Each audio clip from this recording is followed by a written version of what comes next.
Hello, people of the internet. Welcome, welcome.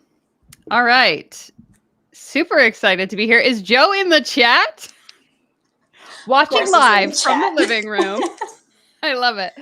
Okay, welcome everyone back to the channel. I will let Hillary introduce herself before we get into today's content, but I'm super excited to be back. All right. Hello, everybody. So those of you who have not seen me in the chat before, I'm one of Danielle's longtime subscribers for, probably a year and a half now, I think, around there. I think so. And that is dating back to the anonymous interview I did with her, which I'll drop it in the chat. we'll talk about. But yeah, at that time, I was a life organization coach.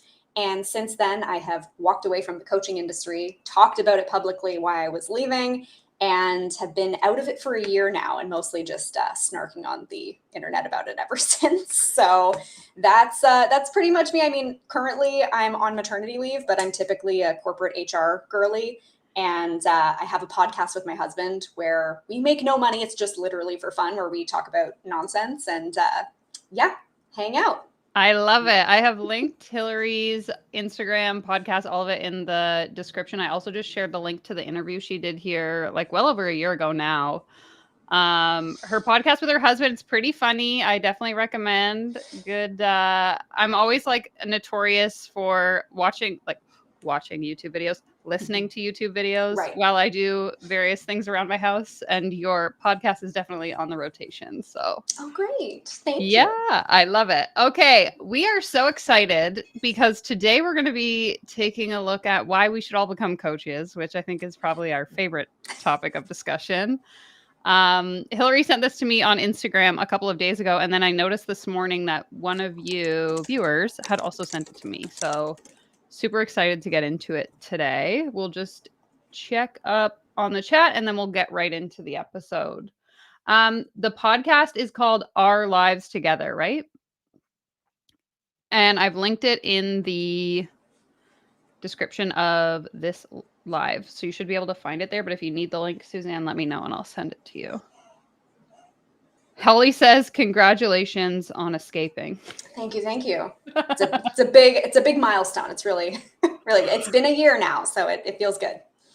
I love it. Okay. So I'll share my screen and we will discuss a little bit about what we're looking at here. So Hillary has already listened to this episode. I have not. So this should be an interesting perspective that we have to offer, but I'll quickly just read through the description here. So those of you that have no idea what's happening can get caught up to speed. So it says, we know there are a lot of myths floating around about coaches. They're all scammers. It's an unsustainable industry. You need years of experience before you can become a coach. They make no impact. But listen up, y'all. This is far from the truth. Okay.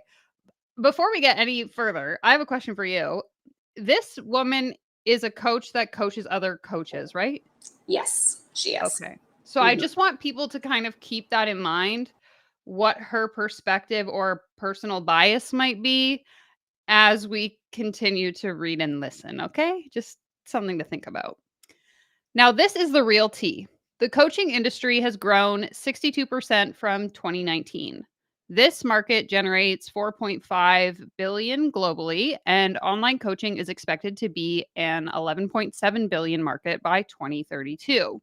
So how can you grab a slice of this pie? Not only is Rachel Rogers a business coach herself, but at Hello 7, we have trained up countless successful coaches with our own courses and certification. And today we're going to be passing on our knowledge in the Ultimate Crash Course. So again, keep in mind, it appears as though this person sells a certification course on how to become a coach, and they're going to tell us why we should become a coach. So I digress. Okay, so I have the video or the podcast already set to 1.2 speed. If people think it's too fast, just let me know. And we'll go ahead and just start listening. If you thought, you missed the coaching boat and you're too late and like, oh, the industry is saturated. Oh, there's a coach for everything now. Everybody's a coach now. This is not something that I should be doing. Lies. Okay, this is not the truth. The truth is you're in the perfect spot at the perfect time to take advantage of this massively growing industry. I really want to talk about the state of the coaching industry. Maybe you're the next Tony Robbins. Maybe you're the next Oprah Winfrey, right? So the sky is the limit. And I'm Okay. We're only 30 A seconds lot. in, and I'm already like, okay. I was saying to Hillary before we got started, I didn't listen to the episode, but I listened to that, like, 30 seconds this morning. And my immediate thought was, I could see how if I was someone that was somewhat interested in coaching, or like I thought it sounded kind of cool, and I listened to just that alone, I might think, drop everything. I'm going to listen to what this woman has to say, because I want that reinforcement that like coaching is the right choice for me. Mm-hmm. Yeah. Very, very succinct, very punchy. And it's all the different pieces that you want to hear if you're waiting to be convinced. So Exactly. And the super interesting part that really stuck out to me is the last piece about like, maybe you're the next Tony Robbins, maybe you're the next Oprah Winfrey, because I don't know what your experience was when you first got introduced to coaching, but for me at that time, this was like 2017, 2018. A lot of what I was seeing was the rhetoric kind of around, you were meant for so much more. You're here to empower hundreds or thousands of people. And who's to say that you're not going to be the next Tony Robbins, the next Oprah Winfrey, insert whatever character was super popular at that time, Yeah, it's big on survivorship bias throughout this entire conversation of like, here are some great examples of who you could be and how big you could be. So focus on that. Don't think about all the other potential issues that could come up. So would, could, should be a millionaire, but I guess we'll find out. I'm so excited to talk about how you can make more money as a coach. You want to make more money? You are in the right place. Welcome to the Hello 7 podcast. That's 7 as in 7 figures. I'm your host, Rachel Rogers. Welcome, everybody. I'm so delighted to be here together. And I'm so excited to talk about how you can make more money as a coach and all the things related to coaching. I think coaching is such a privilege to be part of a career and an industry where you literally get to change lives for a living, truly. So it's really special, and I'm excited to dig into it today. And there's some BS too. So we're going to talk about that because, I like to hit things head on. All right. We don't sweep nothing under the rug up in here. Okay. So we're going to talk about all of that. ROI, the Millionaire Summit, is back for the third time. It's a path that you can take to get a return. I would actually recommend listening through the ad only because it actually gives a lot of context to some of the things she's talking about. Okay. Because basically, my understanding is, just having listened to the podcast structure, it's a replay of maybe an Instagram live or some sort of coaching, like live thing that she's done, because she starts to reference the chat. So clearly, like, she was talking to people.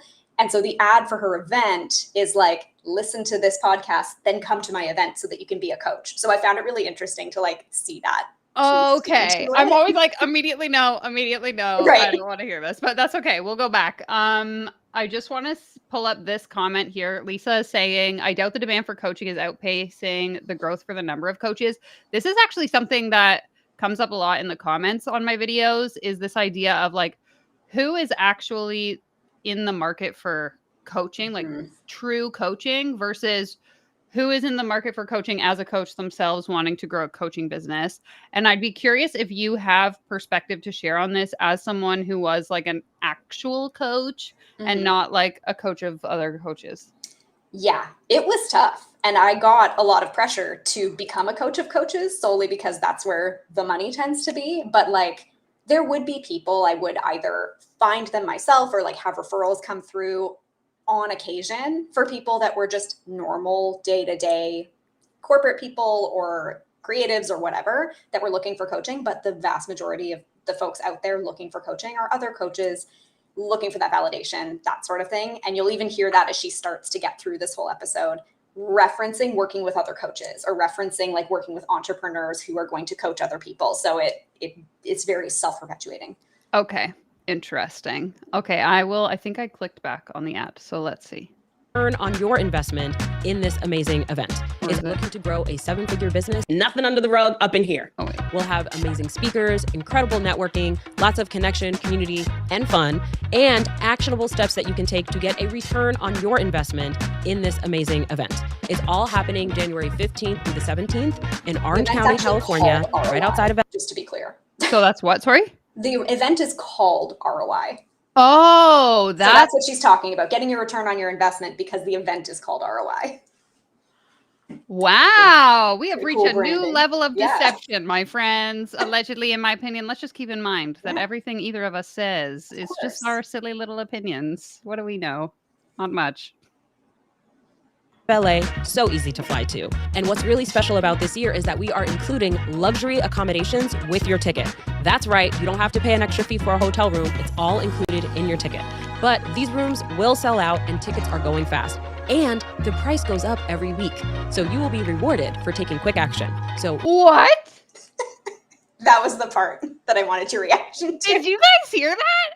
The price goes up every week. You know, it's funny. I was just looking. There's an event coming up here in Vancouver, and I get it. Like, this is like a thing that most people do, where it's like early bird pricing or whatever. But similar to this, it was like, okay, if you buy by Friday, it's whatever $150. But if you buy by next week, then it's $250. And they were doing like a very similar every week. The price goes up, and I thought that is the weirdest thing I've ever seen. And now I'm hearing it again. So I also feel like the hotel thing to me is kind of weird. Yeah, it's like if you're trying to save money, not allowed. You must go to the luxury accommodations that we have chosen for you, I guess. Exactly. Or like, yeah, like what if I have family that lives there and I would just like crash on their couch? Not an option. You must come into the summer camp that we've built for all of you. make sure you go to hello7.co/ROI to get your ticket now. For those of you who don't know me, I am Rachel Rogers. I am the CEO of Hello7. This company, Hello7, is an 8-figure company and growing that is teaching entrepreneurs how to scale their businesses. We specifically teach historically excluded entrepreneurs. So that's people of color, that's queer people, that's people with disabilities, that's women, right? Like basically everybody who's not a cis straight white man who has been excluded, right, is who we specifically look to serve. And of course, we have clients who are cis straight white men too, who want to be equitable millionaires. That's what we do. That's who we serve. And so I am also the host of the Hello7 podcast. If you haven't noticed, we are putting out lots of great content where you can watch me coaching entrepreneurs, and there's also solo episodes, so definitely catch the Hello7 podcast. I am the best-selling author of We Should All Be Millionaires. I was just looking on my table to see if I have a copy handy. I don't, but they're in the closet over there. But so I wrote We Should All Be Millionaires and another book called $1 Million Action, and there are many more books coming. And my mission really is to help you end the cycle of overworking and under-earning. Nobody likes that, right? We want to flip that around. We don't want you to be in financial stress. And I want you to see that you literally have all of the things. It might sound cheesy, but it's 100% true, because what y'all need to know about me is I started with nothing, okay? No money, no network, no pedigree, right? I didn't go to an Ivy League school or work at a Fortune 500 company. And in fact, I had a 450 some odd credit score, and I was in debt over $300,000 from student loans. That's where I began. And here I am today. Is she a Brooke Castillo downline? She is not. Okay. And she actually mentions Brooke Castillo later and the fact that she doesn't align with her, which is interesting. But okay. Yeah, she her background is actually in law. Oh, so interesting. yeah, so she was a lawyer and then became a coach after her law practice was successful. Basically. Gotcha. Okay. So no matter where you're starting from, trust me, you can get wherever it is that you want to go. If you want to get here or you want to get somewhere further than here, you can do it. Okay. And we're going to talk about the how today. So you're not only going to learn that you can do it, but we'll talk about how you can do it throughout the day. What we're going to start with is discussing the coaching revolution. All right. What is the state of the coaching industry? Because I don't know if y'all have noticed, and let me know in the chat if you have, there are sometimes I stumble upon just the negative corner of the internet. I'm like, how'd the algorithm think that I wanted to be fed this, right? Like, what are y'all doing?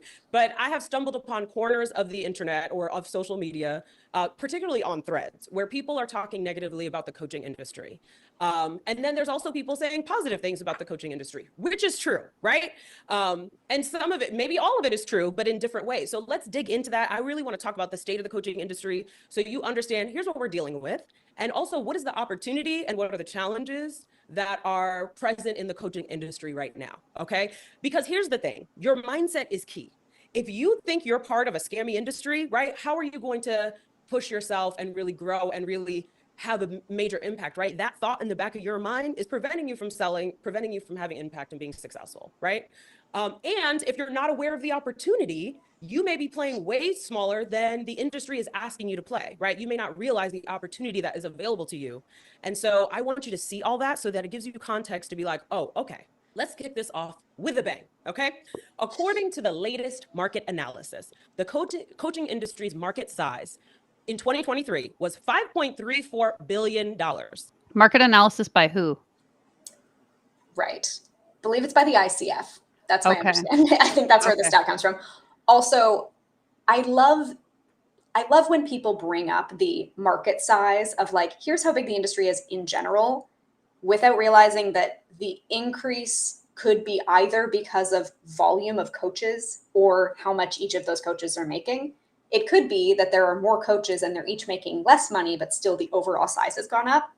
That's not necessarily a good thing. So it's funny to talk about, oh, this many billions of dollars, and we'll kind of keep talking about that.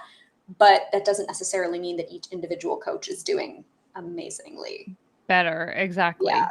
Yeah, I think that was brought up somewhere in the chat earlier, but this idea of like, okay, but is this like coaches that are actually working with clients, or is this just Mhm. like aspiring coaches who are now being coached by other people who are coaches? Yeah, or better, coaches coaching each other in like a giant pyramid circle, and then it's like you're just you're trading money, and overall the market's getting bigger, but that's not actually income for anybody. Exactly. Yeah, yeah. much to Lucy's point of if we're all making millions, then we're all equally as poor. Yeah. Also, Harrison, I think you're absolutely right. Yep, she's definitely talking about us over on Threads and everywhere else Yeah. where the haters are. Oh no. There was a period of time last year. Actually, I think you were the one that had sent me the screenshots of when I made a comment in passing comparing all of these people's Instagram feeds, and then they all were very upset that Mhm. I was being such a hater, but I'm just pointing out an obvious observation, I thought. So, anyway, not all negative feedback should be considered hate, people. Let's remember that. Okay. So the coaching industry's market size in 2023 was $5.34 billion, right? And in 2024, it is $6.25 billion. What do we call that? We call that growth. Okay. That's what we call that. Well, So despite all the talk about the economy being down, the coaching industry is growing and more people are buying coaching. I want to say that again, just so nobody misses it, okay? Despite all the talk about inflation, the economy being down, right? It's a bad time for small businesses. It's a bad time for everybody. Stress, right? That's the message that is constantly being sent to us through the media, right? And despite all of those messages, this industry has grown by $1 billion during that very struggle bus time that everybody's claiming is so difficult, right? So what does this mean? Why is the market growing? It's growing because more and more people are buying coaching, right? So during this very time that supposedly the market is down and supposedly the economy is down, people are still spending money on coaching. That not only are they maintaining their spend on coaching, they are increasing their spend on coaching. That's what these numbers tell us, right? So the coaching industry is growing and more people are buying coaching. If you thought, you've missed the coaching boat and you're too late and like, oh, the industry is saturated. Oh, there's a coach for everything now. Everybody's a coach now. This is not something that I should be doing. Lies. Okay, this is not the truth. The truth is you're in the perfect spot at the perfect time to take advantage of this massively growing industry. The stats don't lie. okay. Yeah, Lucy, exactly. A lot of the coaching that's being purchased is by people trying to become coaches, and so they're buying business coaching, potentially, right? Like we don't have the full breakdown of what people are spending on, but that would be a big chunk of it is people, investing in becoming coaches, investing in their own business to try to make back whatever they're losing. Like there's so many possible routes that this $1 billion increase could have come from that aren't just, wow, this is exploding in a really positive way. Exactly. I feel like we're broken records at this point, but to me, it just seems so absurd to just make a sweeping statement of the coaching industry is growing without actually providing context of where that growth is coming from or like what subset of the coaching industry is actually growing. Yeah, the stats don't lie, except the stats that we don't like or fail to disclose, allegedly, in my opinion. Oh my goodness. Also, sorry to people who are actually watching while I move around everything on the screen 100 times. I'm trying to figure out the best layout here. So, All right.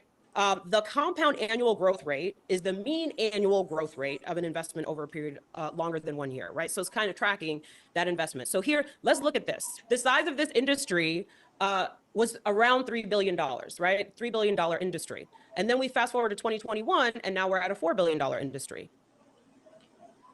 2023, we're at a $5 billion industry, and now over $6 billion industry, right? So the statistics are showing us that the coaching industry is continuing to grow year over year. So we're not just looking at the last year, which was supposedly a bad year, right? We're also looking at the last 5 years, which shows us consistent, massive amounts of growth year over year. This is why you have to be careful who you listen to and who you're taking advice from.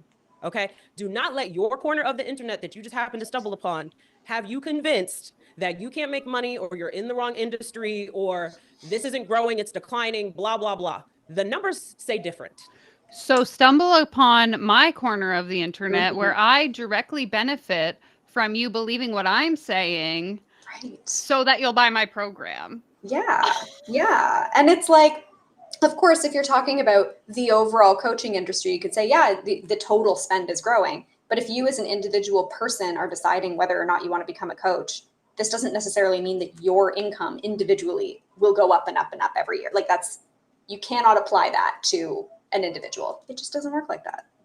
Exactly. And just like, this is not hard facts, hard evidence. This is just what I've been observing as an individual who spends a lot of time on the internet. A lot of who I would consider to be like larger scale players in this arena, if you will, have been showing signs that their annual revenue is actually declining, and that they've been struggling to make as many sales as they have in previous years, which to me would lead me to believe, much to your point earlier, that more coaches are entering the market. And so while, yes, the overall number or revenue is growing, the individual revenue is not. Right. For many, if not most, in my opinion. Yeah.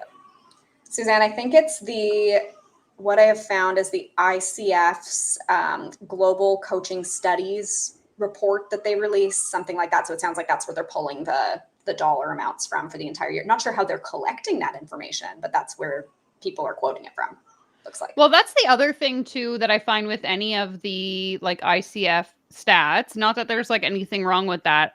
Just I feel like it misses a huge portion of the market. If you're saying, you know, there's 50,000 coaches or whatever they say there is, it's like, okay, but what about all the other people who are calling themselves coaches but aren't ICF regulated? Are they included? I don't know. Yeah, because I did my ICF certification, but I didn't go through and get the actual credential at the end. Like I didn't do the testing. And so I never reported to anybody what my income was other than the CRA, but like ICF doesn't know that. So interesting. I have questions. So for all we know, guys, the coaching industry is actually trillions of dollars. Way bigger. Who knows?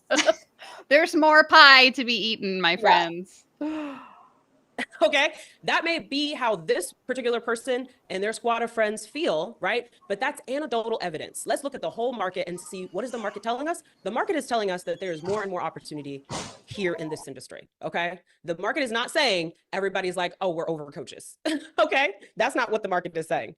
So let's make sure that we're looking at the actual data. So clearly the stats don't lie, right? The overview of the coaching industry in 2024, right, that we just talked about, right? The coaching industry has grown 62%. Oh, hold on. Oh no. Okay. I might have to refresh. Hold on, folks. Also, apologies if anyone can hear a crying baby. I'm trying to mute whenever that happens. We're trying our best, okay? 62% from 2019. 62% from 2019. So the coaching market generates, you know, if this was, as of this data poll, was 4.5 billion globally. Now it's even bigger than that. And then the online coaching world specifically is expected to be at a $12 billion market by 2032. Okay. So all of these predictions are showing that we're going up and to the right.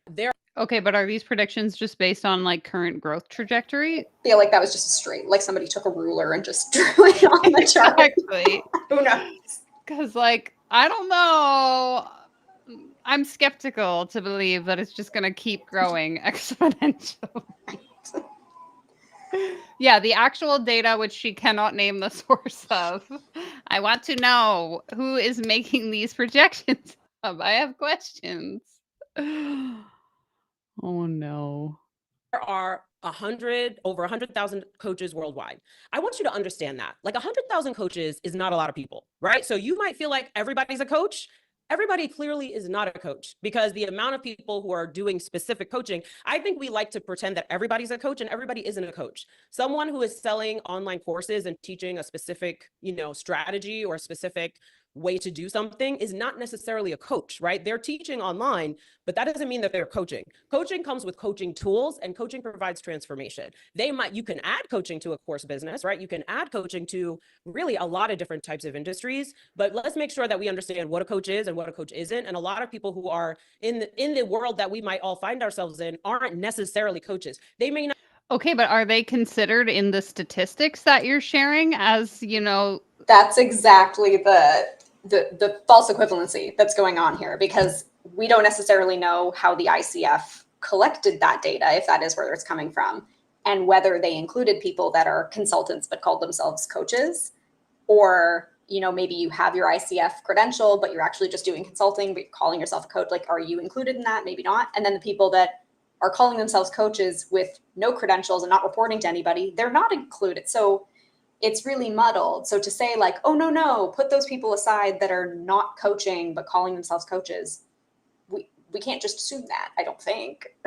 No, but then we're also like cherry picking the data. So, okay, but if those consultants cosplaying as coaches are part of this, whatever it was, $6 billion, okay, then we'll call them a coach. But when I need it to fit the narrative that I'm constructing over here of what a coach is, okay, now they're not coaches. Now so we're they're not not going to call coaches. them it. Right. So right. It's like, when do we get to decide? Are they a coach or are they not a coach? And also, how are you the authority to choose when that is or isn't?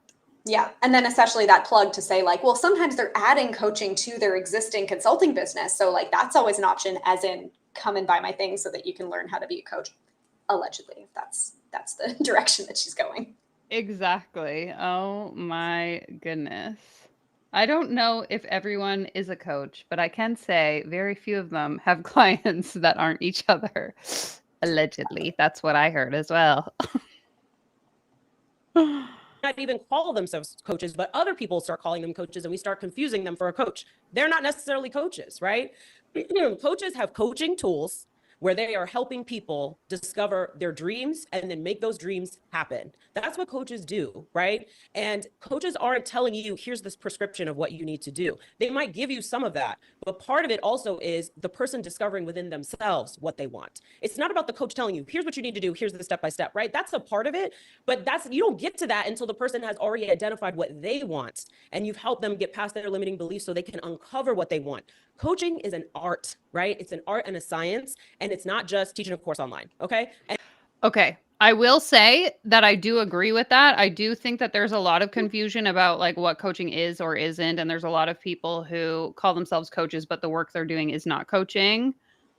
However, I'm skeptical of then telling everyone that they should become a coach when you've just went on this rant about how there is like a specific art to it. Like, I don't think everyone can and should be a coach because I think that it's not a skill set that like some people just don't possess the ability to do it well.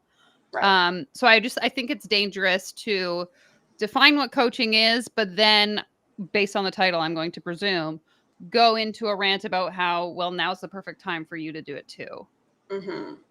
Yeah. And it's like, is there some sort of prescription around getting trained to do it or getting certified? Like, probably not, because of how I think there's a regulation conversation in this as well.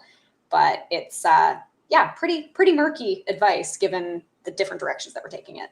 I'm confused. And no shade to that industry, right? I teach courses online too, but primarily I am a coach, right? That is my profession first. So I just want to make that distinction. In North America, the coaching industry generates $2 billion, right? And this number of coaches is 34,200 with a 47% growth rate since 2019. 99% of individuals and companies coached are satisfied or very satisfied with the coaching they are receiving, okay? Okay, this is all coming back to me Citation now. needed. This came up in, I think it was a reaction video I did recently, and some guy on TikTok was saying 99% of clients are satisfied. And then he references this study, and I go to the study now that I think about it, and it was her blog. It was this lady's blog. Yikes. I'm pretty sure it was her. Yeah, anyway. it's that same ICF global coaching study thing that they're all citing, which again, the odds of a client submitting a response to that survey means that they probably know what the ICF is, which means they're probably a coach themselves, just putting that out there, and B, were invested enough in submitting a survey that they probably had a good experience, and so that's why they're doing it. So like, I don't know, the odds of someone that's like neutral and also isn't a coach submitting a survey to the ICF for them to put into their report, like, not as likely.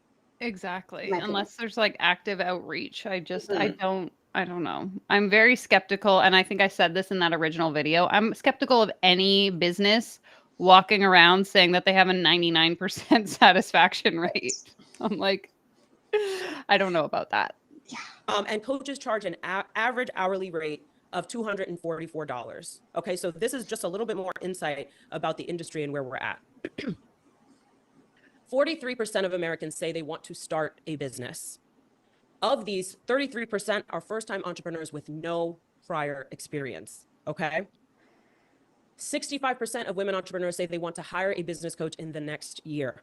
Women own 51% of all businesses in the United States, but only bring in 4% of the revenue, right? So what are these stats telling us? People are starting businesses in droves, and they're new entrepreneurs, right? And they don't know how to scale. They do not know how to grow the business. They do not know how to generate a lot of revenue.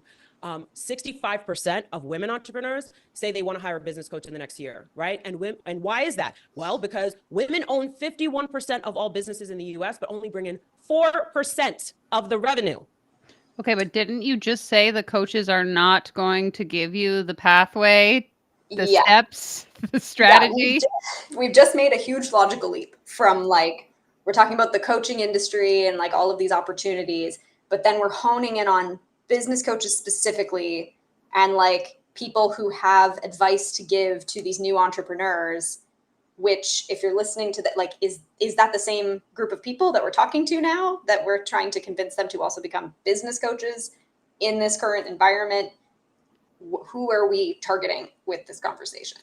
Exactly. I'm very lost. And there's just like a little bit of a contradiction there of Mhm. like coaching is not, and it's not giving advice, telling people what to Right. do. However, all of these new entrepreneurs are allegedly looking for business coaches. Well, what for then? What do you? Right. For mindset support? Yeah, I'm Really? confused. Are they 65% of them? I don't know. Did they use the word coach or not? Where did that come from? Is that the same survey, a different survey? Yeah, where are these surveys? I want to fill one out. Somebody send them to me. I got things to say. Yep. Those numbers I do not like, right? This is why we're all coaches, right? This is why we are here. Women entrepreneurs especially need coaching and support. Why? Because we're socialized to be nice. We're socialized to go along to get along. We're socialized to people please, right? We're not socialized to be ambitious, to be leaders, to be demanding, to say what we want and to go get it, right? So because we are constantly sort of combating our conditioning, that's teaching us that we have to be nurturing and we have to be mothers and we have to be this, and that, this is, a masculine role and these roles are feminine role. I reject all that. Okay. You as an individual get to be whoever you want to be, right? And you can pull together whatever makeup you have, right? I'm very nurturing with my children and also lay the smack down with my children when I need to, right? Right. And leading them and disciplining them as well. That's part of it. In the same way, I'm nurturing with my team. And then I'm also holding people accountable, right? All of those things can exist in one person. Okay, just to clarify, this is like part of her brand, right? Of like marginalized groups, that kind of thing. Okay. Yes. So I'm like, Yeah. she's leaning very heavily into the women are just little babies that don't know how to act in corporate. So I'm going to help them figure that out. And I'm kind of like, okay. Is it Yeah, and 1970? that's the premise of the book too, of the We Should All Be Millionaires, is like cis straight white men have historically done a lot of things to become millionaires. Everybody else has, chosen not to focus on that possibility. Everybody should be focused on that possibility. Businesses, like starting a business, is the way to do that. Gotcha. Okay. I just wanted to make sure that I had the right context as Yeah. I continue to listen. But this is why coaches are so needed, especially for women entrepreneurs. That is one of the women are starting businesses faster than any other segment, right? And so this is part of the reason why this coaching industry is growing so much. Okay, let's talk about niches. This industry is thriving because of one word, right? Niches. There are a lot of niches of coaching. And so it's not just about being a life coach anymore, right? People are looking for like a specific type of coach or a specific type of life coach, or it's kind of like what aspect of their life specifically do they want you to help them with? And usually it's like their overall life is impacting that specific area of their life. And so they want you to just be more versed than just a life coach, but they also want you to maybe have some level of specialization. So let's talk about that. So the niches include, leadership for introverts, right? Like you could be someone who's specifically teaching introverts how to step into their power more, how to lead more without giving up their personality, without not being true to themselves, right? So that could be a niche. Another niche that is very popular right now is financial coaching. So financial coaching for creatives, for example. You might be an artist and you're like, I'm not good with money. Numbers are not my thing, la, la, la, right? And so you could be a coach specifically for creatives who struggle with their financial life and helping them to become empowered in their financial life to take. Okay, if you have the skill and like education to do that. Yeah. Yeah. Let's not go around financially coaching each other. And that's the thing that gets kind of punted back and forth in this conversation, is half the time we're talking about people giving specific advice to business owners or to introverts or to creatives and like teaching them, which is, according to this conversation, not coaching, but then also, go be a coach and like this is the way that you're going to succeed. And so it's kind of like, are these two things happening at the same time? What is going on? And actually Gwen's comment is kind of touching on it too. If people are wanting to hire a business coach the next year, do they all want to be in the business of coaching? Like, is that who is responding and who is saying, yes, I want a coach?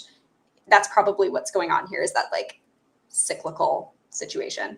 Exactly. And again, it always comes back to the question of like, who is in the market for this coaching that we keep talking about? Who is it? Is it actual people? Because she's kind of making it sound like it is. Like the first example she gave was like confidence coaching or whatever she had said for introverts. Okay, presumably those people are just like regular people.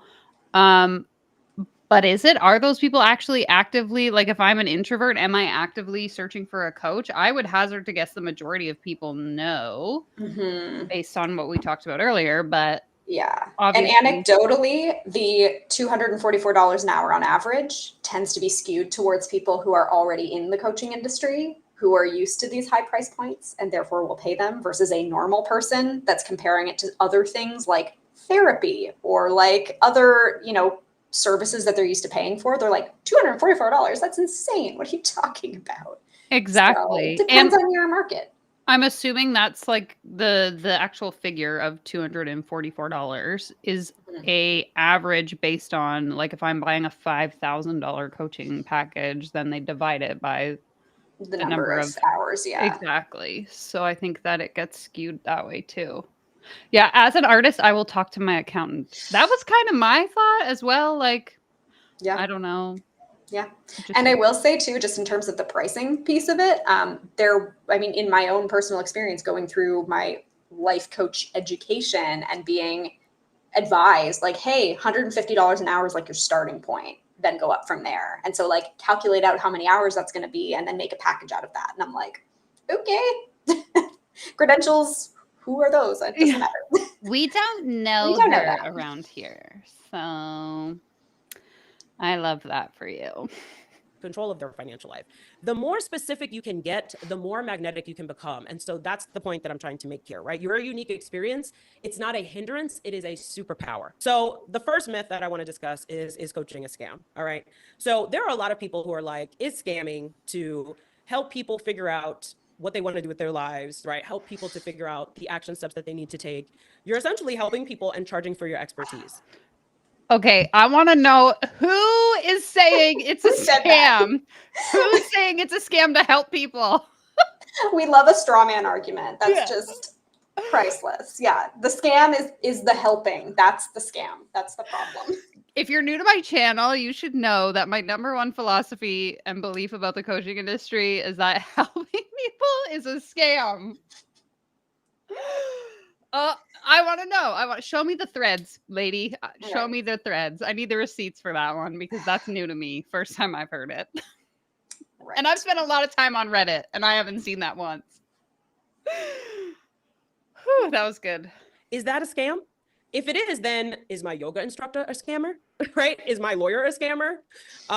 Is my accountant a scammer? You know what I mean? Like every industry under the sun has scammers, but we don't say that whole industry is a bunch of scammers, right? That's nonsense. And okay, but also people like me, for example, that make commentary content on the coaching industry specifically. I never said the whole coaching industry was a scam. Right. Nor did I say it was the helping people part that was the scam. It's the other practices that happen that are a scam. Yeah. So sure, your lawyer might be a scammer, probably not because they're a lawyer, but because they're embezzling money or they're doing some other thing that is scammy. So it's like there's a false equivalency there of like, well, if you're criticizing the coaching industry, it's because you're criticizing the act of coaching. Right. And it really depends on how the coaching is sold and how it is marketed and put out into the world. If you compare it to something like being a lawyer or an accountant or some sort of service, it's like, what was the service that you sold? Was there an outcome that you promised? And if so, what was that? And did people get what they paid for? And so with coaching, it's like, okay, did you sell it as I'm going to get on a call with you and ask you questions for this amount of time and you're going to pay me for that and that's going to be it? Or did you sell them on, you're going to make 7 figures, you're going to have a thriving life, business, relationship, whatever.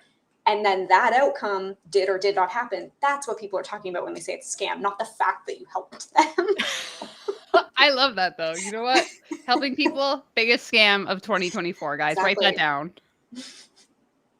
And, you know, sometimes people have a motivation to downplay or be negative about a certain industry. Usually at the end of those coaching is a scam pathways, right, where people are talking about all the reasons why, there's something that they want to sell you, right? Everybody's a scammer except me, right? Right? Y'all have seen those posts. You know what I'm talking about. So listen, there's going to be snake oil in any and every industry. But I don't think that that is the majority. I know a lot of coaches. I've worked with a lot of coaches and I've been in this industry for 7+ years. And I have to say, most of the coaches that I meet are actually the opposite of a scammer. They're scamming themselves, okay? Most of the coaches that I meet are actually scamming themselves. And you wanna know why? Because they are undercharging for their services, undervaluing themselves, changing people's lives, helping people make hundreds of thousands of dollars more, helping people have better marriages, better lives, better teams, better careers, better health, better everything, and then not charging for it. So most of the coaches I know are the victims of their own scams, right? They are scamming themselves. According to what and who though? Because I'm like, I know how much a lot of these coaches charge and the whole like, I don't know. I think that specific statement really feeds into the like charge your worth narrative, which is obviously one that most of you know by now. I absolutely despise because it's just, it doesn't make any sense. Like the coaching industry, in my opinion, has such inflated pricing that like who's to say that like Hillary's coaching should actually be worth $200,000 a year? But it's like, by what standard? Where are we deciding that someone is or isn't charging enough? I don't know. Right. Yeah. And if we all just increase our prices together, then no one will notice that one individual person is overcharging. We just all, you know, together come and make a lot of money. Somehow. Exactly. And I think that that's how like I've told this story a million times. I see it all the time in my comments of like, I got on my very first sales call with a coach and they were charging $6,000 US. Then I get on a different sales call and this person's only charging 4,000 Canadian. I'm thinking, oh, I'm getting such a good deal. It's half off. Yep. When it's like neither of those prices actually make any sense when you're out of the industry. But if we're all thinking like, oh, well, you know, she makes $100,000, so I should try and make at least 80,000, but then that's not enough. Now I got to go for 150,000 or whatever. It's like you're all just pulling prices out of your ass. Yeah. Yeah. And like anecdotally, personally, and like vulnerably, the first time I spent $10,000 on a coaching package, I was like, holy crap, that's a lot of money. The second time I was like, that's so reasonable for a mastermind. Great. Excellent. What a deal. But it happens so quickly. I feel like your threshold of like the first thing I ever considered buying, I think was like $1,000, and how quickly I went from that to like considering making a $6,000 purchase was a matter of a couple weeks. So it's like once you just like turn the blinders on anyway, it's very easy to get caught up in this whole let's make up prices and pretend that it's reasonable if we just gaslight ourselves enough. Exactly. Yeah, most of them charge too much, not too little. Allegedly, in my opinion, Lucy, I would have to agree. Oh, goodness. They are not scamming their clients, okay? Their clients are getting over is what's happening. Real coaches have credentials, all right? Real coaches have the credentials. They have training. They have a track record. They have experience from their careers or their lives that they're bringing into the coaching that they are delivering, all right? So let's not allow people to paint us all with the same brush. Do not allow people to put you in a category that you do not belong in, okay? And one of the key things is that we really do have to stand up for ourselves and we need to brag on ourselves, right? Make sure you are hitting people with those credentials on day one, right? Before they even become a client, make sure you're letting them know, this is who I am. This is what I did in my former career. This is the training that I went through, right? These are how many clients that I've worked with, right? Again, don't take my word for it, right? 86% of companies reported that they recouped their investment in coaching and more, seeing a return on investment that ranged from 5x to 7x. That's not a scam, my friends. That is called impact, okay? Put some respect on it, okay? Okay, hold on. I don't know what. First of all, where did that come from? 86% saw an ROI of 5 to 7x. That's of corporate clients. I guess corporate clients in specific business coaching circumstances. Are we talking about all coaching? How do you quantify that if you're a corporate client? Yeah. And then the second question is, we're now talking about, all coaches have credentials and experience and things that they're building on. So does that mean that every person listening to this podcast or listening to whatever live stream this is coming from has the credentials and the experience to bolster themselves as a coach? Like, we're making that assumption that they have that, which kind of goes back to what I know you've talked about, Danielle, and what I've heard is like, you only need to be 2 steps ahead of the person that you're coaching. So like, whatever you have, package it up into a nice little box and say that that's your experience, that's your credential. So like, what does experienced enough look like? Or do you kind of just make it up? Yeah. And like, who's to decide that, okay, you, Hillary, are qualified. And you're good enough. You're not. Yeah. But yeah, you are not over here. So also, does this woman sell credentialing? Does she sell her own certification? I want to say yes, but I'm actually not sure. Okay. While we listen, I will look it up. These people think they're talking to. Drop real coach if you're committed to showing up as the real deal and you already know that you are the real deal or you're about to be the real deal and it don't matter, okay? Put real coach in the comments. Yes, yes, yes. We'd love to see it. There is a lack of regulation in the industry. Is this myth true? It actually is. There is a lack of regulation in the coaching industry.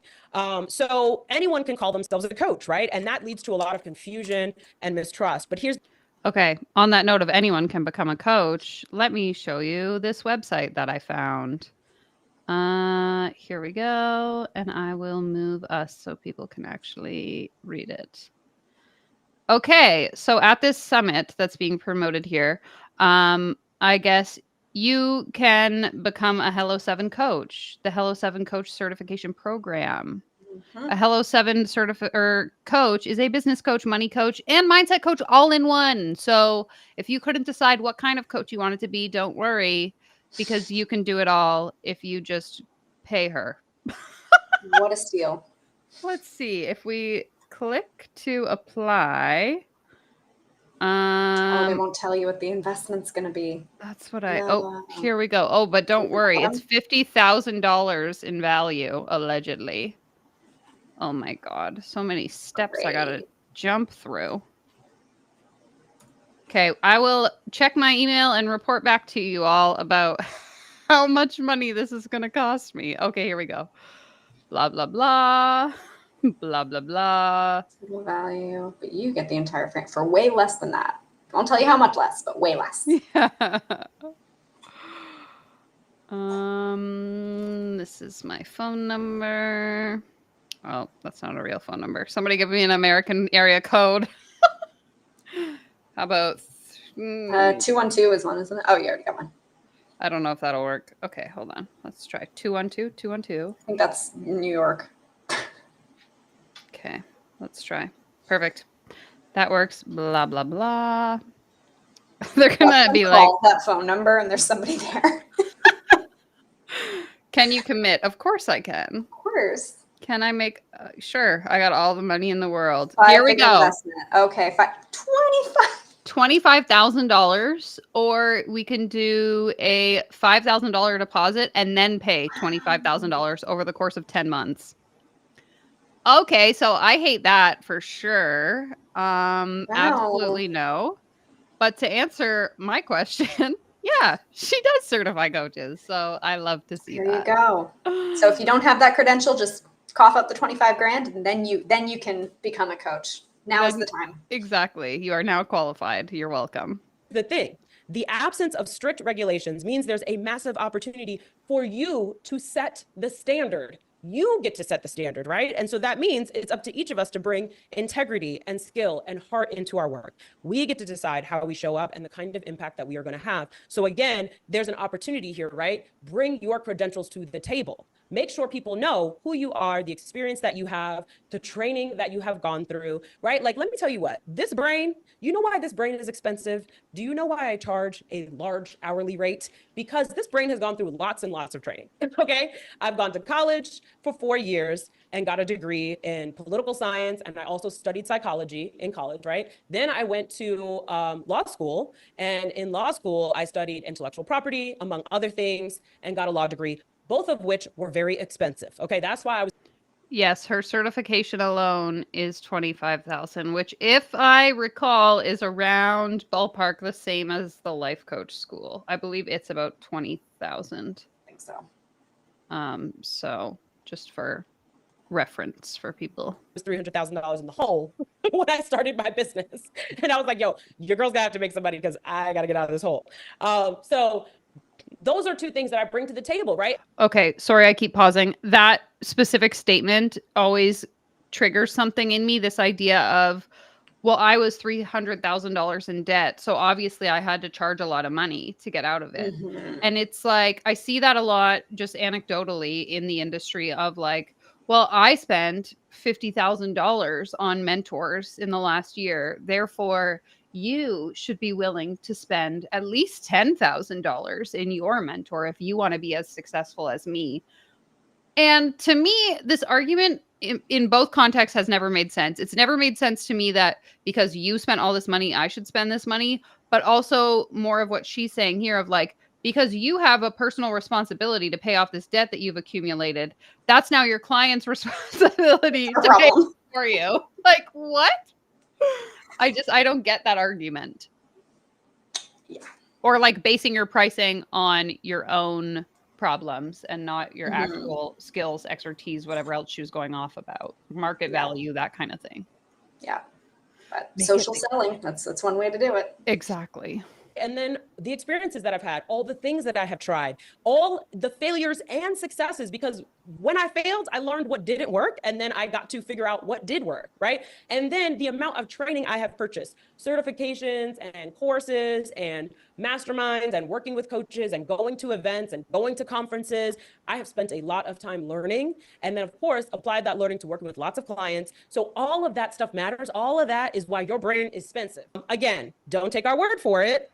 Harvard Business Review reported that only 23% of coaching clients thoroughly vet their coaches' qualifications, making due diligence critical, right? And so again, the way that you can prevent so-called scam claims is by presenting your credentials when you begin talking to prospects. And I would love to see what else that Harvard business study reported on, because I'm going to hazard to guess she's not going to share that with us.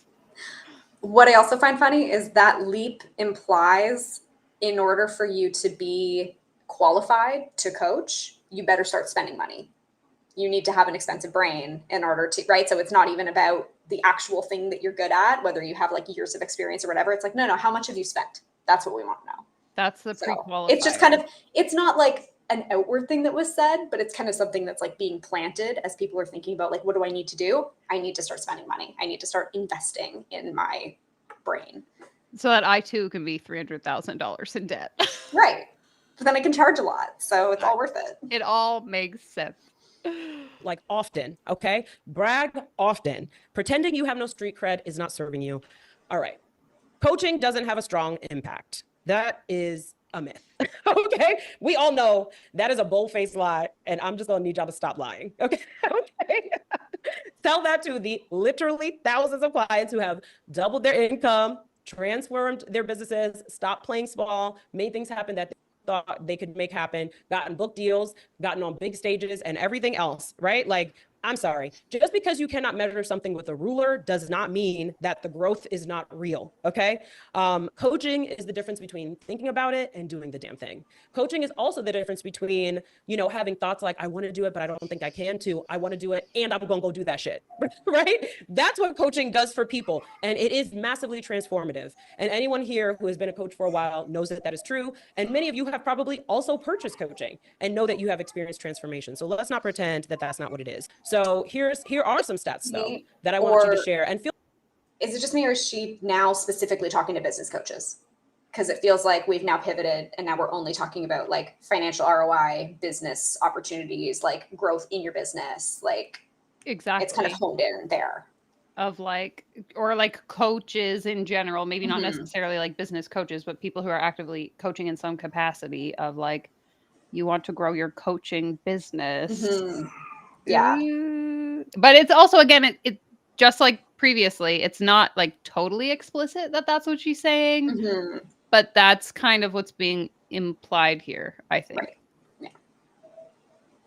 Feel free to take a screenshot of this and make sure you have it handy the next time you see somebody talking about they're a scammer. It's up to all of us, right, to make sure that people understand that this industry is not full of scammers. And in fact, they're doing themselves a disservice by hating on coaching because they're missing out on a massive transformation they could be getting for themselves a whole lot faster with the help of a coach, right? You guys are right. You know what? I have a missed opportunity here to grow my YouTube channel. I should have just hired a YouTube coach that's going to coach me on how to build my YouTube channel through coaching other people. I hate that. I hate this argument of you cannot be successful, or if you do not have a coach, that's why your business isn't growing. How do you know my business isn't growing, lady? Right. Where are you pulling this information from? Our transformation from experiencing a coach have only led us banding up together to spew snark on threads. Honestly, I would love it if people would react to my content. I think that's great. Please do. If you're a coach watching this video, stitch me. Just do like reactionception, basically. Just everybody react to each other's reactions. Yeah, it just never ends. So the numbers do not lie, right? 80% of coaching clients reported improved self-confidence. 73% experienced improved relationships. 72% saw improved communication skills. 70% improved work performance. 61% improved business management skills, okay? This is very real and what's possible as a coach, okay? So we're not gonna pretend that people aren't getting massive transformations because that's a bold-faced lie. Here are some stats from our clients, right? You can see from people who have simply done the 10K in 10 days challenge and transformed their lives. Not only did they make $10,000 or $12,000 or any amount of money in a 10-day period, so at least 10,000 or more in a 10-day period, they transformed what they think is possible in that 10-day period. Making that money showed them like, oh, wow, I literally can make money whenever I want. Yes, boo, you can. that understanding, that belief, that self-confidence transforms how they approach making money literally for the rest of their lives. And that was in 10 days. Forget about when we're working with them for a year and beyond. Okay. So I really will not be having anyone tell me that coaching is scamming, or that my coaching and my team's coaching and what we do here at Hello 7 is not absolutely transformative. You know why? Because my clients tell me otherwise day in and day out. Okay. All right.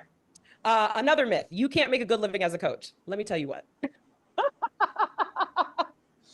This one I can't even take seriously. All right. This is just, says who, right? Is it your cousin who filed bankruptcy for the third time that's telling you you can't make money as a coach? No shade to your cousin, but can we please watch who we take advice from? So let's stop acting like coaching is a side hustle or a hobby. It can be if that's what you want it to be. If you want it to be a side hustle or a hobby, it's a great side hustle or hobby. I actually have a client. She's going to be on the podcast soon. She has a 7-figure side hustle. She had a full-time job that she was working, and then on the side, she was making $1 million in a coaching business. Okay. So I'm gonna have her on the podcast so y'all can hear her. Okay, but what kind of coach is she? This is what I want to know. I say this often and I'm still waiting. If you are a coach who genuinely works with clients who are not coaches and you make over 6 figures, please call me. I want to have an interview with you. DM me on Instagram, send me an email. I want to talk to you. I want to know where you're getting your clients, how you're getting your clients, because I have yet to see a coach that coaches actual clients, for lack of a better term, that isn't a coach that coaches coaches, like to make that much money, to make a significant income, as they would say. Yeah. Because anecdotally, again, nothing I state here is necessarily, well, it's fact based on conversations I've had, but most of the coaches who are true coaches of genuine, real, normal people aren't making 6 figures, aren't even making close to 6 figures, and do it as either a side hobby or, you know, are constantly chasing finding those clients, right? Like, right. What's interesting too is that the myth was framed as you can't make a bunch of money as a coach. And I don't think that's really the myth. I don't think that's what most people are thinking. It's that you won't make a bunch of money as a coach. That's really what the like belief or the myth is like, you could hypothetically, yeah, of course, you can look out into the world and see examples of really successful coaches. Sure. That doesn't mean that you individually as a person will be that successful. And so to say like, oh, there are examples. Okay, great. But what does that mean for me? What does that mean for my friend? What does that mean for this other person on this video that's trying to become a coach? We can't all be Tony Robbins. And that's not, like, I think that's the problem, is that we're not trying to say it's impossible to be Tony Robbins. It's that it's highly unlikely to be Tony Robbins, and that matters.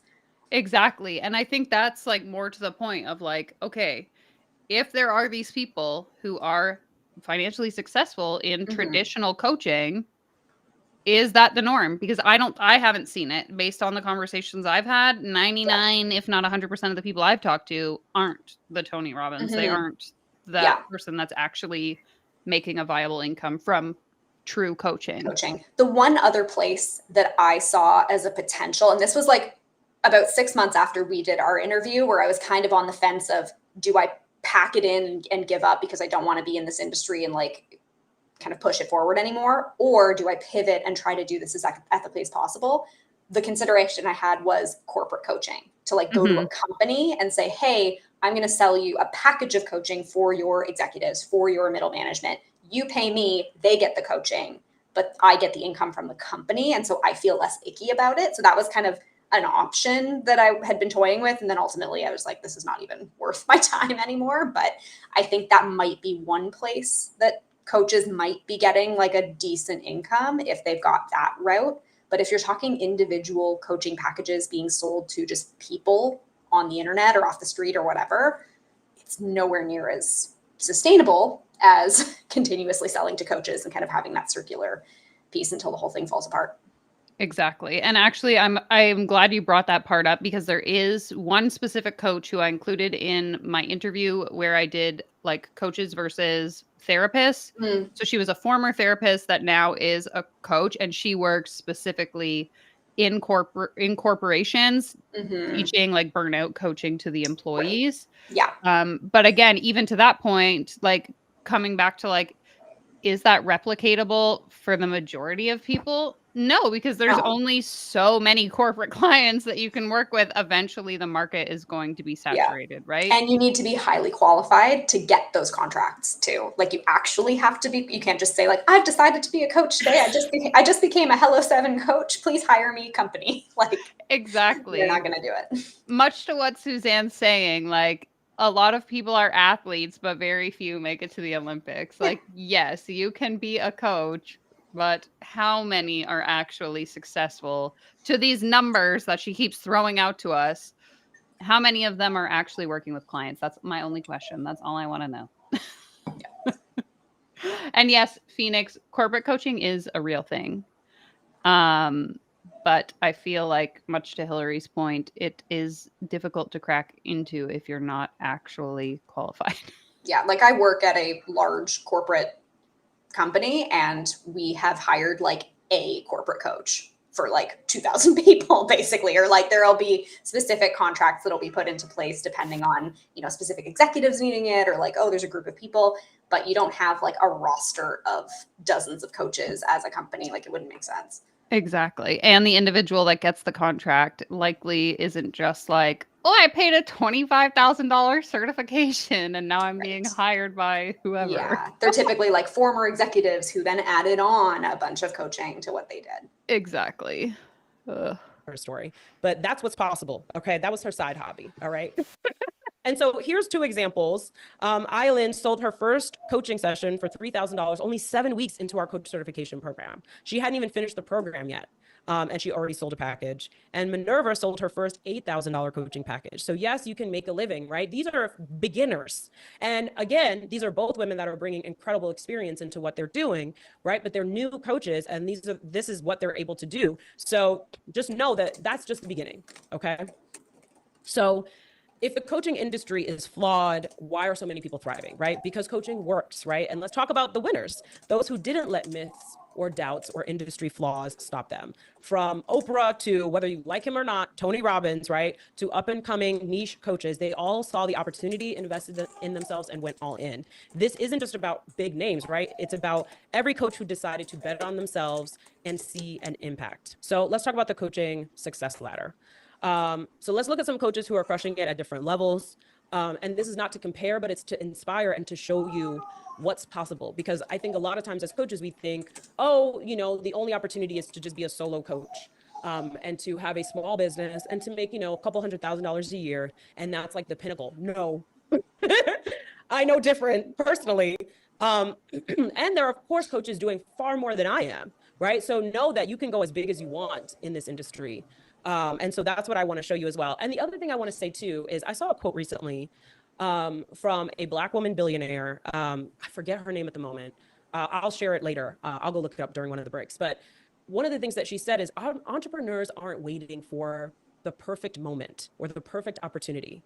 They are meeting whatever moment they're in, and they're making it the perfect moment. They are making it the perfect opportunity, right? So here's some examples, right? So this is $500,000 mark. Kimberly Brown. She is a career coach and speaker. She scaled her coaching business to $500,000 by offering career strategy sessions, group coaching, and corporate training focused on empowering women of color in the workplace. Okay, so that's her niche and industry. Trudy LeBron. Trudy focuses on DEI, and she's actually a former client of mine and has built $1 million business, right? Coaching people in the space of DEI and helping them to create more inclusive and diverse and equitable teams and businesses and companies and offers. And so that's her industry. Okay, so she's just pulling like random examples. Yeah. To validate, like, these 3 people were successful, therefore anyone can be too. can do it. Yeah. And according to the quote, just believe, and then you will be successful. That's the part I must have missed all those years ago. Darn. The $15 million mark. Mel Robbins, right? So Mel Robbins, everybody knows her from her very popular podcast. She has a TED Talk. She's writing books. She also does some consulting. And so she's making $15 million a year as a coach. And then Lisa Nichols, who specializes in public speaking coaching. And she's done other kinds of coaching as well. So she has grown her business to $20 million as an expert teaching people how to speak to make a lot of money, right? And we're going to talk to another public speaking coach. Okay, but that's 4 people. That's literally just 4 people. So, because 4 people made it to the Olympics, any of you watching this video could also make it to the Olympics. And just wait till the next 2 examples. They're really Okay. just to inspire you. Later today. And then 100 million plus, right? Oprah Winfrey, she's a billionaire. Tony Robbins makes a couple $100 million a year. Do you realize, whether you like him or not, and this is not an endorsement for anybody on this list, just FYI, I'm just pointing out the different levels that are possible because I just want you to see some examples here. But Tony Robbins, right? He basically has an event business. You know what I'm saying? He does an event for 5 days or 3 days or whatever it is, however many times a year. And he's the one still delivering the majority of the training and the coaching and making a couple $100 million, right? So maybe you're the next Tony Robbins. Maybe you should be the next Tony Robbins because we know there are some things that we don't like that Tony. I really love that. Maybe, you know what? Maybe I'm going to be the next astronaut that goes to the moon. Is it likely? Maybe. And this would have actually, that's a great example because it would be, I don't have the credentials or any of the experience needed to be an astronaut, but it could be me. I could do it. It could be. If I believe. Like, does, right? So maybe you're the next Tony Robbins. Maybe you're the next Oprah Winfrey, right? So the sky is the limit for. Okay, and I do want to say just that, like, I know we're kind of like poking fun at this idea, but again, I can think back to the version of myself that would listen to this and think, maybe I can be, maybe it is me, you know, because you just want that validation. And if this person who looks successful and has this podcast is telling me that maybe it could be me, I might believe it. Right. And ultimately, what's happening is you're listening to this podcast. And then if you walk away going, yes, I do think that I can do this. I'm ready. What's my next step? Go to this event that costs a few $1,000s or sign up for this coach certification that costs 25 grand. Right. Like Exactly. that's the step that you're being asked to take. How you go about doing this. And, you know, Tony Robbins has coached Serena Williams. He has coached a lot of celebrities. I believe he's coached presidents. So what do they all have in common? These coaches didn't get here by accident, right? They were intentional about building something bigger. So of course, it's a commitment to craft, right? Every one of these coaches is dedicated. They're mastering their craft. They're investing in their own learning and growth consistently. They've taken their skills and knowledge seriously. They have a niche focus, right? They've leaned into their specific strengths and targeted audience, even if it's not a niche of industry specific, right? It might be a niche of how they go about doing it, right? Like via a talk show or via, live events, right? And for Oprah, right, it's live your best life, right? That's what she's been teaching us how to do for, I don't know, multiple decades at this point. And so that's what's possible. Okay. Authenticity, right? That's one of the things, like bringing your full personality to it. Mind you, not everybody's going to like it. There are plenty of people who don't like Oprah. There are plenty of people who don't like Tony. There might be people who don't like Mel Robbins, right? There might be people who don't like some of the Lisa Nichols, and there might be people who don't like you. In fact, I'm pretty sure there will be people who don't like you. There's certainly people who don't like me. Okay. And are we going to let that stop us? No, because they're just not our people. And that's why there's other coaches out there for them that are their people. You know, so you can find the person who is right for you, right? And so that's really what it's about. It's like you bring your full self, your full personality, your authentic personality, your true beliefs. Like, don't lie, because that truth and that authentic. The perfect example of this is Joe Rogan, right? I am no fan of that man, but he is bringing his full self and saying whatever he wants and doing whatever he wants and spewing whatever nonsense conspiracy theories and whatever it is that he believes. And it's clearly attractive to a lot of people. He is the highest paid podcaster that exists today, right? So clearly authenticity sells, even if you are a conspiracy theorist. Okay. So, and this is exactly why we need to counteract the authentic nonsense that's out there with what we have to bring to the table, right? Where you are bringing your full heart and you actually care about serving people and helping people. And your motivation isn't money or being controversial or whatever it is. Bring your beliefs to the table, right? So then we have a full array to choose from. And it's not just these specific types of things that we're seeing on the buffet. Okay. Wait. We're saying money isn't our motivation, but 10 minutes ago we were saying my clients that aren't charging enough are scamming themselves. Right. So which is it? Are we here to make money or are we just here to help people? Both. Because I got questions. Actually, I wanted to loop back to Janae's question earlier that I think didn't necessarily talk about. Not that it's kind of coming up here, but yeah, like why would I hire a coach for like a salaried employee? Like what would be the reasoning? Having been a corporate employee and like investing in coaching, two reasons would be I feel like there's more for me and I should be getting into the coaching space is one reason that you kind of like get hooked into the area. And then the second one would be intangible things that are being sold to you, whether it's like mindset coaching, relationship coaching, financial, like I want to get to my next step in whatever it is in my life. And you kind of, it's not as clear of an ROI. It's not something that you can calculate. And so it's really coming down to like what type of marketing hooks you, which is why it's so tough to find a bunch of non-coach clients out there that are just salaried employees. You have to like really hone in on those pain points and like get them into that. And then also overcome the fact that you are charging an exorbitant amount in most cases. So, exactly. Yeah. Yeah, that's super helpful. Thank you for sharing that. I mean, the only other example is like career coaching specifically. Like Sure. if I'm trying to get a job and then I hire a career coach to like help me through the interview process or something, then maybe in that case it would be beneficial. Yeah, and then it becomes kind of a question of like, do you actually want a career, like a job application consultant or like someone that's literally telling you what to do? Or do you just want someone that's like asking You can do it. You can do it, I think, or it's like asking you, helping you figure out what you want to do next. I feel like that is an actual pretty big niche that I see on LinkedIn. Yeah, that makes sense. Okay. Scaling smartly and strategically, right? Taking the time to do so, building up the team, making sure that you have a clear framework for your coaching, right? Understanding your proprietary process or having another proprietary, like step-by-step process, right? That you can use to coach. So scaling smartly and strategically. If you would like a step-by-step proprietary process, sign up for the Hello 7 coaching certification, and I'm sure you'll get one there. Okay.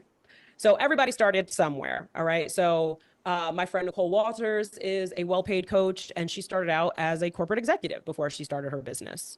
And then we have Brooke Castillo, again, not a fan, but she is a coach, right? Who is successful. And she started out in real estate, right? Before transitioning into becoming a life coach. Mel Robbins, what was her previous career? She was, like me, an attorney. So again, right, bringing different experience, right? If you're a corporate executive, you understand how teams work, you understand how big corporations work, you understand, you know, the corporate ladder and climbing it. And so that's something that you can bring to the table in your coaching, right? So you add a coaching certification to that, and now boom, right, you have a great niche and you can start making good money. Top coaches are leveraging their professional skills to build thriving coaching businesses, right? The best coaches don't start from scratch. They're taking their expertise, their insights, their unique skills, and they have developed in different careers, right? And seamlessly integrating them into their coaching practice. This approach creates a powerful what? Powerful what? I need to know. We're so close to the end. Why? It's a cliffhanger. Yeah. and how you can create a brand for yourself as a coach that really sets you apart from the Powerful, other players. we'll never Here know. are two examples. Dr. Tiffany is leveraging coaching in her industry. So Dr. Tiffany. Okay, this is so annoying to me that rather than like actually saying anything, she's just giving us like 20 examples of people who are successful. Like, what's the point?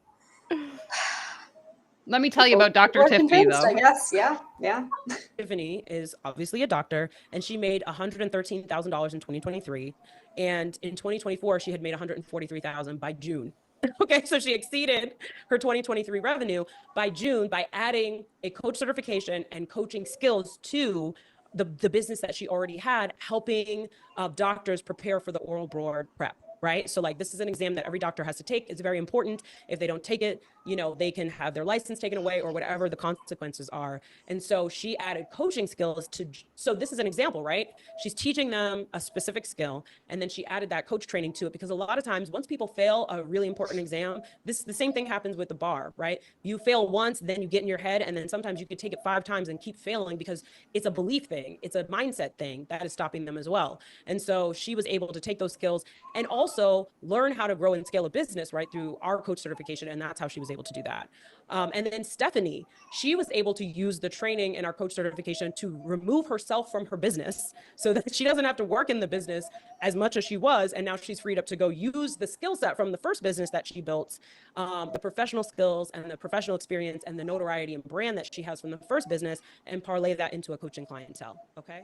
Okay, why do we have to turn every business into a coaching business? This is when are we just going to be happy with doing the business and not having to coach other people on how they could do the business instead? Depends. Do you want to keep making more money or no? Yeah, I guess. But again, I thought our motivation wasn't making money, it was helping people. So is that it? Think Is that the bigger. end? Think bigger. I think it just unceremoniously ends. All right, y'all. That's a wrap for today. That's it. That's a wrap, y'all. I think this, like reading between the lines on it, I think this was a sales webinar for the coach certification, but it wasn't phrased that way. Just like based on, because she's talking about slides. So I think this was a webinar at some point. I see. And like, ultimately there's a pitch at the end for the certification or something like that. But that's a guess. I'm not sure. So then she's like repurposing it to sell this summit. I'm just pulling up. We'll just take 2 minutes and then we can jump off. I just want to look at the sales page for this summit. Yeah. So this is what the podcast was leading to, is tickets to this experience. Okay, so they do have the option for you to buy it without the hotel, which, okay, that's good, at least. And this is happening in January. So how much are the tickets? Why do I gotta give you all my information every time? Get my tickets, baby. No? Okay, I guess I'm not gonna get my tickets today. Bummer. Oh, we're back. Okay, here we go. So if you don't take the hotel and you just come to the conference, it's $2,800 US. $3,400 if you take the hotel room. $5,600 if you take the hotel room with your friend and your friend gets to come to the conference and you get to sit in a special section and get a photo and a t-shirt. Nice. Or the golden ticket for $11,000 for a conference. This is just wild, in my opinion. Anyway, that was nuts. Thank you so much for joining me, for sharing that with me. I think I lost a few brain cells. I have so many questions still. Yeah, there was a lot going on there. But so moral of the story is those of you in the chat can now decide, hopefully make an informed decision of whether or not now is the time to start a coaching business. You can let us know in the comments. All right, that's going to be it for today, friends. Thanks for watching. Be sure to give the video a thumbs up if you haven't already. And make sure to check out Hillary's podcast. It's linked in the description.